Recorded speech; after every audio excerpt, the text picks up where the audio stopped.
ইসলাম শব্দ থেকে এসেছে হচ্ছে মুসলিম শব্দ, বাবি ফালের সিগা, ইসমে ফাইলের সিগা, যার অর্থ দাঁড়ায় সালামত দেনে ওয়ালা, যিনি আরেকজনকে নিরাপত্তা দিবেন, যিনি শুধু আল্লাহর আইন মানবেন, শুধু এতটুকুই নয়, যিনি তার আশেপাশের লোকজনকেও নিরাপত্তা দেবে, মুসলিম শব্দের অর্থ এটি দাঁড়ায়।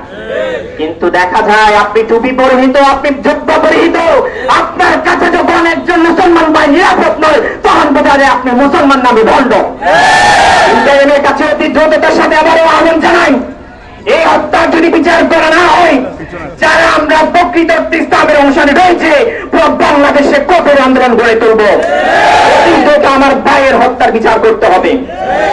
এই সহ আমার ভাই, আমাদের হুজুর নূর ইসলাম ফারুকের হত্যার বিচার দাবি জানিয়ে আমার বক্তব্য এখানে শেষ করছি। আসসালামু আলাইকুম।